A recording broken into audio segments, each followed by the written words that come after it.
Avinash institute of education में आप सभी का स्वागत है। मैं हूं अविनाश मिश्रा। भारत के भौतिक प्रदेश का दूसरा टॉपिक है और आज के इस वीडियो में हम उत्तर भारत का विशाल मैदान है, इसके बारे में गहराई से अध्ययन करेंगे। अगर इससे पहले का वीडियो आपने नहीं देखा है तो उसका लिंक आपको नीचे डिस्क्रिप्शन में मिल जाएगा, नहीं तो प्लेलिस्ट में आप जाके भारत का भूगोल और विश्व का भूगोल का सभी वीडियो एक साथ देख सकते हैं। तो चलो लेक्चर शुरू करते हैं और समझते हैं।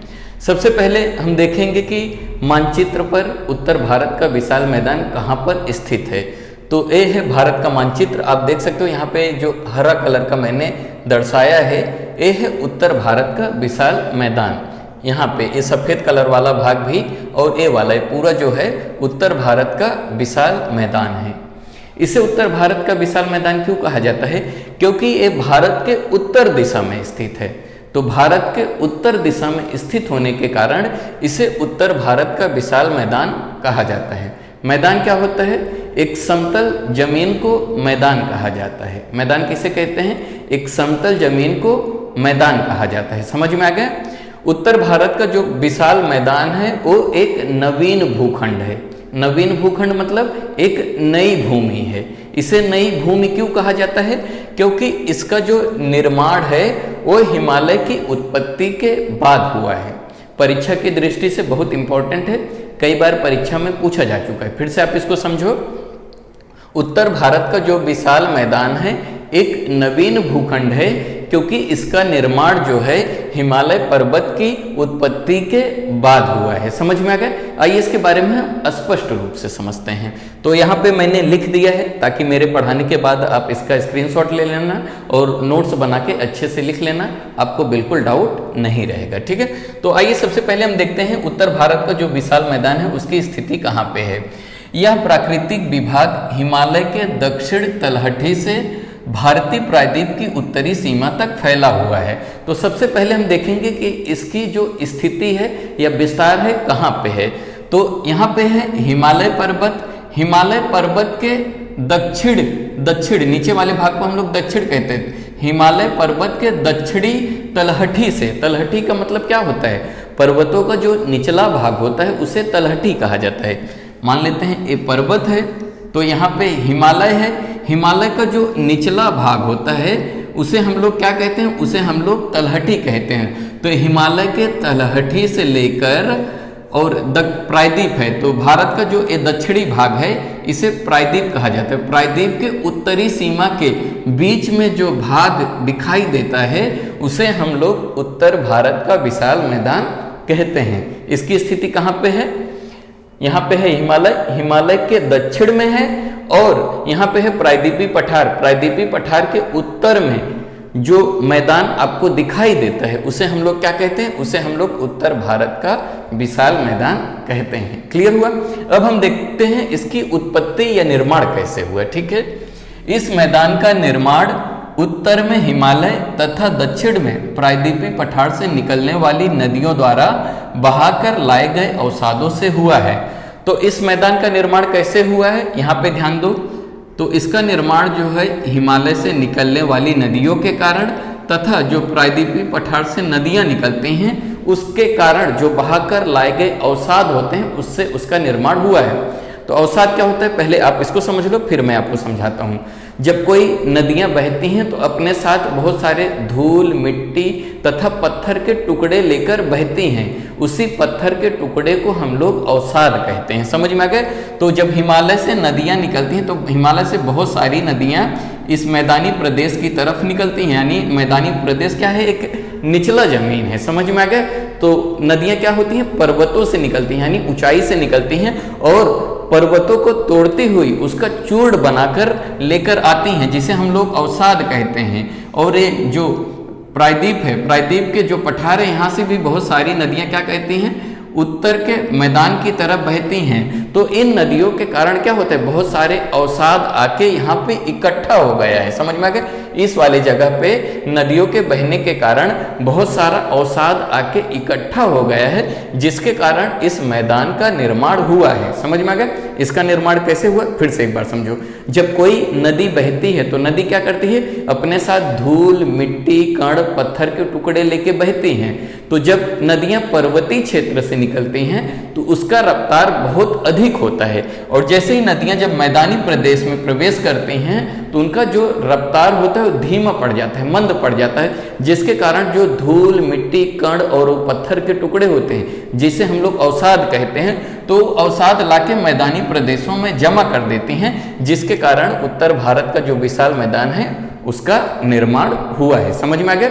यानी कि उत्तर भारत का जो विशाल मैदान है उसका निर्माण नदियों के द्वारा लाए गए अवसादों से हुआ है। क्लियर हुआ? आगे समझो। इस मैदान के निर्माण में सिंधु, गंगा एवं ब्रह्मपुत्र व उसकी सहायक नदियों का विशेष योगदान रहा है। तो इस मैदान के निर्माण में 3 ऐसे नदियां हैं जिसका बहुत बड़ा योगदान रहा है। तो कौन कौन सी नदी है? यहाँ पे एक नदी है जिसे हम लोग सिंधु नदी कहते हैं। सिंधु और उसकी सहायक नदियां, सहायक नदियां क्या होती हैं? जब कोई नदी बहती है, यहाँ पे ध्यान दो, इसको मिटा देता हूँ ताकि मैं आपको समझा पाऊँ। जब कोई नदी बहती है तो उस नदी के साथ जब दूसरी कोई नदी आके मिल जाती है तो उसे सहायक नदी कहा जाता है। तो सिंधु के साथ बहुत सारी नदियां बहती हैं। सिंधु नदी हो गया, एक गंगा नदी है और एक ब्रह्मपुत्र नदी है। तो इन नदियों के कारण ये जो उत्तर भारत का विशाल मैदान है इसका निर्माण हुआ है। यानी कि उत्तर भारत के विशाल मैदान के निर्माण में सिंधु नदी, गंगा नदी और ब्रह्मपुत्र नदी के साथ जो नदियां बहती हैं, यानी गंगा, सिंधु और ब्रह्मपुत्र की जो सहायक नदियां बहती हैं, इस मैदान के निर्माण में उनका बहुत बड़ा योगदान रहा है। क्लियर हुआ? आगे समझो। इस मैदान का जो क्षेत्रफल है वो लगभग 7 लाख वर्ग किलोमीटर है। तो इस मैदान का जो क्षेत्रफल है वो कितना है?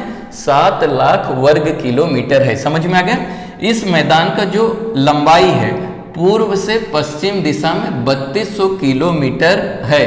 तो इसकी जो लंबाई है, यानी कि पूर्व से लेके पश्चिम दिशा तक, अगर हम इसकी लंबाई की बात करें, लंबाई मतलब यहाँ से लेके यहाँ तक, तो इसकी जो लंबाई है वो 3200 किलोमीटर तक है। इसकी चौड़ाई की बात करें तो इसकी जो चौड़ाई है वो 150 से लेकर 300 किलोमीटर के मध्य पाई जाती है। ये औसतन है। समझ में आ गया? इसकी जो चौड़ाई है कहीं पे 150 किलोमीटर है तो कहीं पे 300 किलोमीटर है। यानी इसकी जो चौड़ाई है कहीं पे अधिक हो जाती है तो कहीं पे कम हो जाती है। इसलिए यहाँ पे मैंने 150 भी लिखा है, 300 भी लिखा है। समझ में आ गया? यह मैदान जो है पश्चिम की ओर चौड़ा है। अगर हम इस मैदान की बात करें तो एक पश्चिम की तरफ, यानी इस वाले भाग को हम लोग पश्चिम कहते हैं, तो पश्चिम की तरफ जो इसकी चौड़ाई है वो अधिक पाई जाती है। समझ में आ गया? और पूर्व की ओर जो है सकरा है। तो ये मैदान जो है पश्चिम की तरफ चौड़ा है और जैसे जैसे आप पूर्व की तरफ जाते जाओगे ये सकरा होता जाता है, यानी इसकी जो चौड़ाई है वो कम होने लगती है। आप यहाँ पे देख सकते हो इसकी चौड़ाई असम में बहुत ही कम आपको देखने को मिलता है। क्लियर हुआ? आगे समझो। असम में इसकी जो चौड़ाई है 90 से लेके 100 किलोमीटर तक है। तो अगर हम असम में बात करें, ए वाला भाग, असम में इसकी जो चौड़ाई है, चौड़ाई मतलब ए वाला भाग को हम लोग चौड़ाई कहते हैं। समझ में आ गया? असम में इसकी जो चौड़ाई है 90 से 100 किलोमीटर के बीच पाई जाती है। क्लियर हुआ? आगे समझो। राजमहल की पहाड़ियों के पास इसकी जो चौड़ाई है 150 किलोमीटर है। अगर हम राजमहल पहाड़ियों के पास बात करें तो इसकी जो चौड़ाई है वो कितनी है? इसकी जो चौड़ाई वहां पे है 150 किलोमीटर है। ठीक है? जो आगे बढ़कर इलाहाबाद के निकट 280 किलोमीटर हो जाती है। तो इसकी चौड़ाई जैसे थोड़ा और आगे आओगे, यहाँ पे इलाहाबाद के पास आओगे, तो इलाहाबाद के पास जो है इसकी चौड़ाई जो है 280 किलोमीटर हो जाती है। समझ में आ गया? तो इसकी औसतन जो लंबाई है कितनी है? 3200 किलोमीटर है। और औसतन जो चौड़ाई है वो कितनी है? 150 किलोमीटर से लेके 300 किलोमीटर के बीच में पाई जाती है। ये जो है पश्चिम की तरफ इसकी चौड़ाई जो है अधिक है और पूर्व की तरफ इसकी चौड़ाई जो है कम है। क्लियर हुआ? आगे समझो। इस मैदान का निर्माण जो है सिंधु, गंगा एवं ब्रह्मपुत्र व उसकी सहायक नदियों द्वारा लाए गए अवसादों से हुआ है। तो इसका निर्माण कैसे हुआ है मैंने आपको बता दिया है। जब कोई नदियां बहती हैं तो अपने साथ धूल, मिट्टी, कण लेके बहती हैं, तो उस अवसाद से उत्तर भारत के विशाल मैदान का निर्माण हुआ है। समझ में आ गए? इसलिए इसे सिंधु का मैदान, गंगा का मैदान, ब्रह्मपुत्र का मैदान भी कहते हैं। इसे और नामों से जाना जाता है। यहाँ पे इसे हम लोग क्या कहते हैं? सिंधु का मैदान कहते हैं, गंगा का मैदान कहते हैं और यहाँ पे ब्रह्मपुत्र का मैदान कहते हैं। क्लियर हुआ? आगे समझो आप।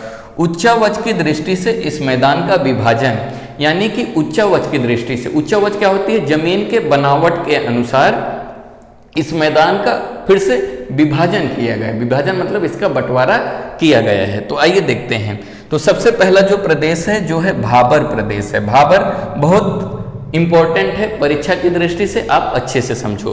भाबर प्रदेश होता क्या है? यह प्रदेश शिवालिक के गिरिपद प्रदेश में सिंधु नदी से लेकर तीस्ता नदी तक 8 से 16 किलोमीटर की चौड़ाई में विस्तृत है। तो भाबर प्रदेश कहाँ पे पाया जाता है? तो यहाँ पे देखो, मान लेते हैं ये हिमालय है। हिमालय के दक्षिण में, हिमालय के दक्षिण में कौन सा पर्वत स्थित है? शिवालिक पर्वत। यहाँ पे आप लाल कलर देख सकते हो, जो लाल कलर है ये शिवालिक पर्वत है। समझ में आ गया? तो शिवालिक के कहाँ पे? गिरिपद। गिरि का मतलब क्या होता है? गिरि का मतलब होता है पर्वत, और पद का मतलब होता है पर्वत का जो नीचे वाला भाग होता है, निचले भाग को गिरिपद कहते हैं। पद का मतलब होता है पैर। समझ में आ गया? तो यहाँ पे मान लेते हैं ये शिवालिक पर्वत है। समझ में आ गया? शिवालिक पर्वत के गिरिपद, गिरिपद मतलब पर्वतों का जो निचला भाग होता है उसे हम लोग गिरिपद कहते हैं। समझ में आ गया? यहाँ पे गिरिपद सिंधु नदी से लेकर तीस्ता नदी तक 8 से 16 किलोमीटर की चौड़ाई में फैला है। तो यहाँ पे देख रहे हो ये सिंधु नदी है। समझ में आ गया? तो यहाँ पे मान लेते हैं सिंधु नदी से लेके यहाँ तक, तीस्ता नदी यहाँ तक है, मान लेते हैं सिंधु नदी है और ये तीस्ता नदी है। तो 8 से लेके 16 किलोमीटर की जो चौड़ाई में, इस वाले भाग को हम लोग चौड़ाई कहते हैं, तो ये वाला प्रदेश हमें देखने को मिलता है। यहाँ से लेके यहाँ तक, मतलब 8 से लेके 16 किलोमीटर की चौड़ाई में ये जो भाबर प्रदेश है वो फैला हुआ है। क्लियर हुआ? आगे समझो।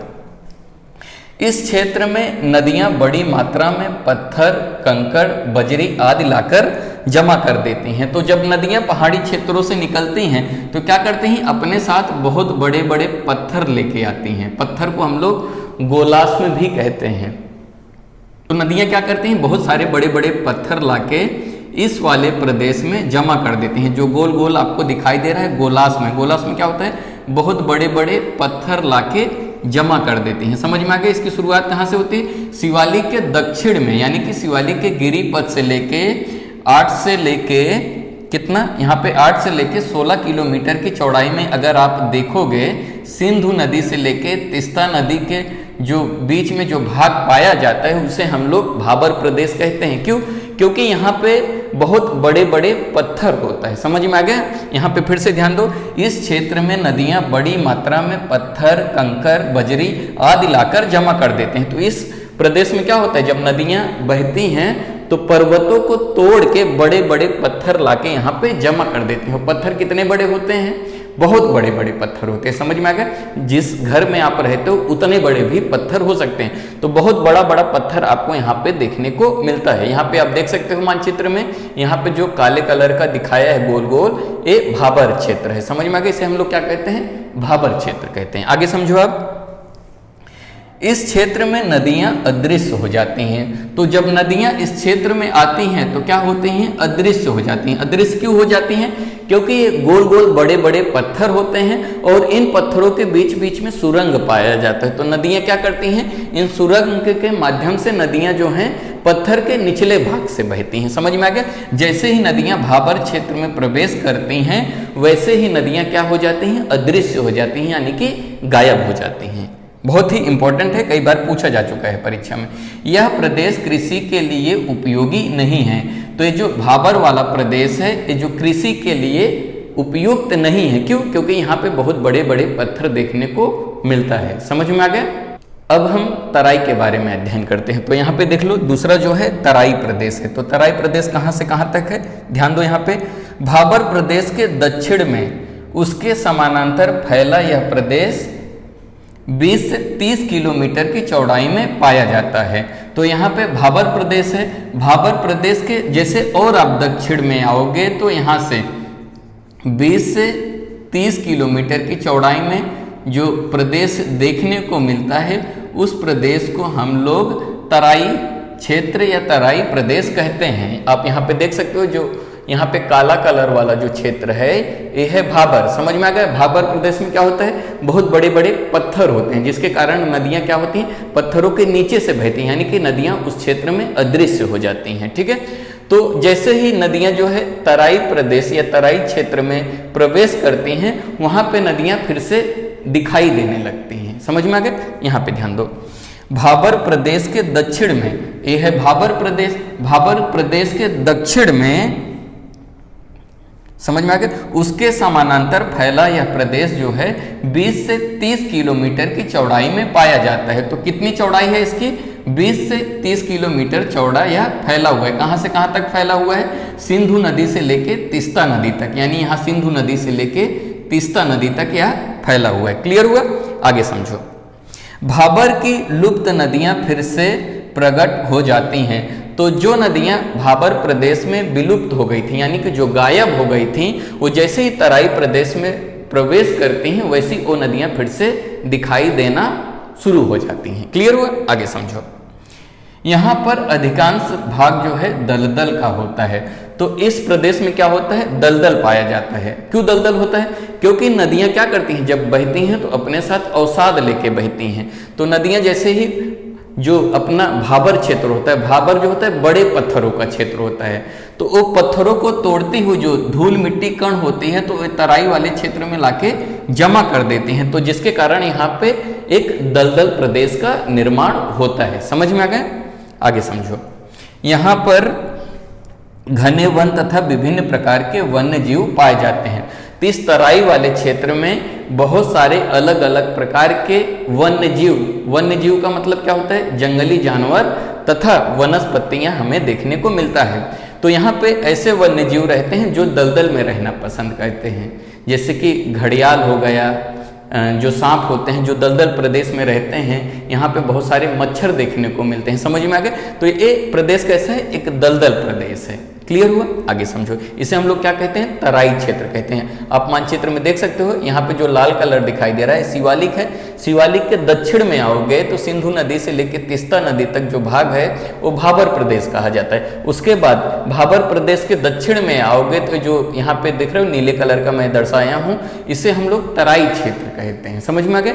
फिर आगे देखो, फिर इस मैदान को, जो समतल मैदान है, इसको फिर उसके उच्चावच की दृष्टि से दो भागों में बांटा गया है, जिसे हम लोग कांप प्रदेश कहते हैं। कांप प्रदेश या जलोढ़ मिट्टी भी कहते हैं। यहाँ पे ध्यान दो, खादर क्या होता है, नई जलोढ़ मिट्टी को खादर कहते हैं। तो खादर क्या होता है, एक मिनट इसको मिटा दूं ताकि मैं आपको अच्छे से समझा पाऊं।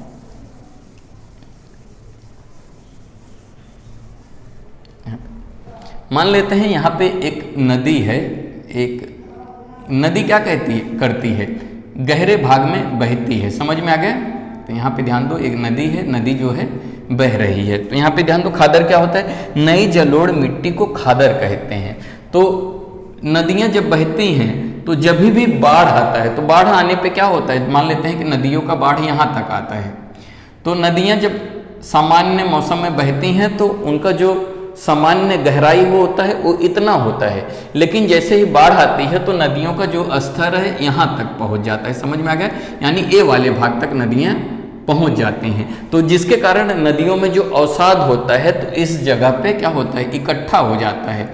तो इकट्ठा हो जाने के कारण यहाँ पे क्या होता है, यहाँ पे जो नई मिट्टी होती है वो आके जमा हो जाती है। समझ में आ गया? जब बारिश होती है प्रतिवर्ष, जब नदियाँ बहती हैं तो अपने साथ जो अवसाद लाती हैं तो बाढ़ वाले क्षेत्रों में लाके क्या करती हैं, लाके जमा कर देती हैं, जिसके कारण यहाँ पे बहुत सारा नई मिट्टी या अवसाद जमा हो जाता है। समझ में आ गया? तो इसे हम लोग क्या कहते हैं, इसे हम लोग खादर कहते हैं। खादर जो होता है बहुत ही उपजाऊ मिट्टी होता है, खेती के लिए बहुत ही उपयुक्त होता है। समझ में आ गया? क्योंकि हर साल क्या होता है, नदियों द्वारा एक मिट्टी लाके यहाँ बाढ़ वाले क्षेत्रों में लाके जमा कर दी जाती है। क्लियर हुआ। अब दूसरा देखो, बांगर क्या होता है? पुरानी जलोढ़ मिट्टी को बांगर कहते हैं। तो नदियां जिस क्षेत्र में नहीं पहुंच पाती, यानी कि ए वाला भाग, जब नदियां इस क्षेत्र में बाढ़ आने पर भी नहीं पहुंच पाती हैं तो यहाँ पे क्या होता है? पुरानी मिट्टी ही देखने को मिलता है। समझ में आ गया? तो ये जो पुरानी मिट्टी होती है, जो पुरानी जलोढ़ मिट्टी होती हैं, उसे हम लोग जो है बांगर कहते हैं। समझ में आ गया? बांगर के अंदर हमें जो है कंकड़ पत्थर देखने को मिलता है। एक खेती के लिए थोड़ा कम उपयुक्त होती हैं। तो वीडियो कैसा लगा कमेंट करके जरूर बताइएगा। वीडियो देखने के लिए धन्यवाद।